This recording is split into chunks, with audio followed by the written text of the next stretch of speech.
పూర్వకాలంలో భూమిపై ధర్మ మార్గం క్రమంగా తగ్గిపోతూ అధర్మం పెరిగిపోయింది. శాంతి, ప్రేమ, అహింస అవసరమైన గొప్ప విలువలు మరిచిన మానవులు తమ స్వార్థాల కోసం యజ్ఞాల పేరిట జంతువులను బలియిస్తూ హింసను ధర్మంగా భావించేవారు.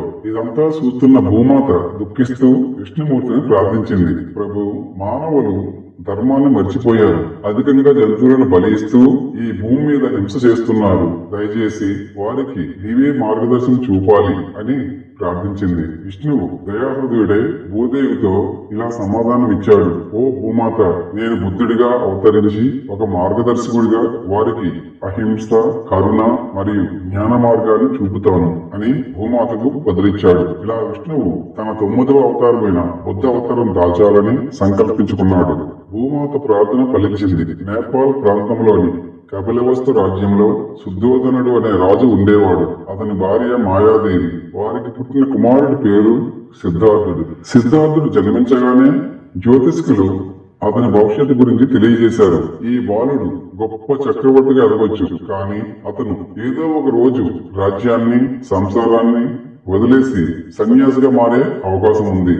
ఈ మాటల్ని వినగానే రాజు ఆశ్చర్యంతో ఆ కుమారుడిని రాజ్యంలోనే ఉంచి బయట ప్రపంచపు బాధలు, దుఃఖాలు తెలియనివ్వకుండా పెంచాలనుకున్నాడు. అందుకు రాజభవనంలో ఎల్లప్పుడూ అందమైన ఉద్యానవనాలు, సంగీతం, ఆనందం మాత్రమే ఉండేలా చూసేవాడు. కానీ నిజమైన జీవితం ఏమిటో తెలుసుకోలేని పరిస్థితిలో సిద్ధార్థుడు పెరిగాడు. సిద్ధార్థుడు యవ్వనంలో ప్రవేశించినప్పుడు ఒక రోజు బయటకు వెళ్లే అవకాశం దొరికింది. అక్కడే అతని జీవితాన్ని మార్చే 4 దృశ్యాలు కనిపించాయి.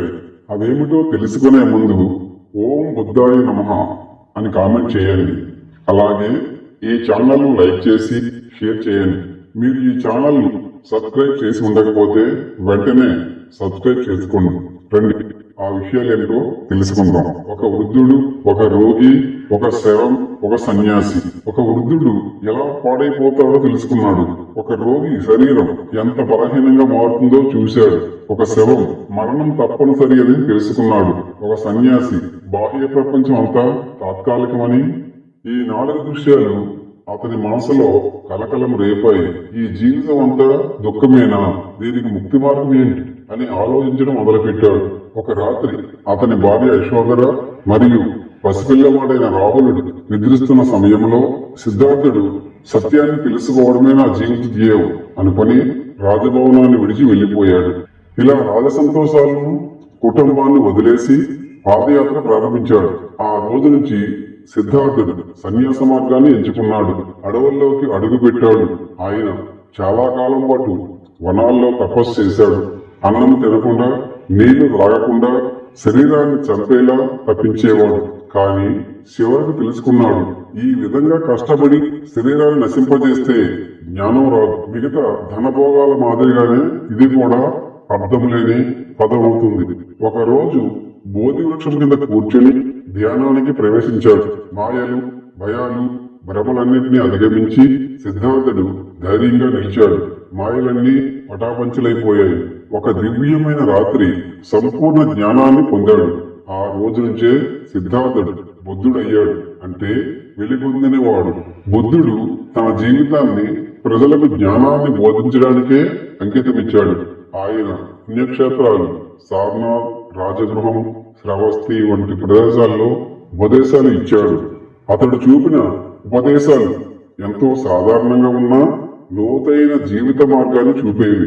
అహింస పరమో ధర్మం, తృష్ణే దుఃఖానికి మూలం, అష్టాంగిక మార్గం ద్వారా మోక్షం, ప్రేమ, క్షమ, సహనంతో జీవించాలి.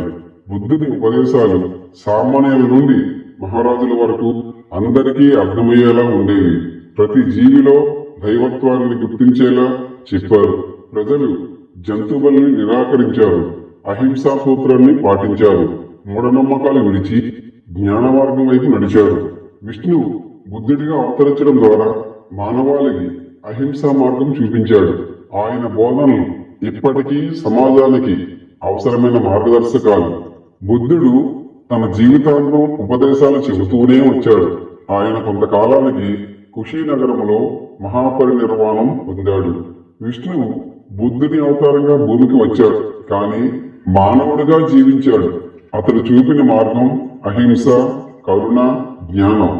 ఇవి మనం ఈ రోజుకి పాటిస్తూ వస్తున్న మార్గదర్శకాలు. ఇది కేవలం ఒక అవతార కథ మాత్రమే కాదు, మన జీవితాలను మార్చగల సత్యాన్ని తెలిపే మార్గం.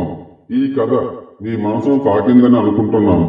బుద్ధుని బోధనలు నేటి సమాజంలో ఎలా ప్రభావితం చూపిస్తున్నాయో మీ అభిప్రాయాన్ని కామెంట్ రూపంలో తెలియజేయండి. ఇలాంటి మరిన్ని ఆధ్యాత్మిక, పౌరాణిక మరియు ధార్మిక కథల కోసం మా ఈ ఛానల్ ఇప్పుడే సబ్స్క్రైబ్ చేసుకోండి. అలాగే లైక్ చేయండి, షేర్ చేయండి. మరిన్ని కొత్త వీడియోల కోసం బెల్ ఐకాన్ నొక్కండి. Thanks for watching.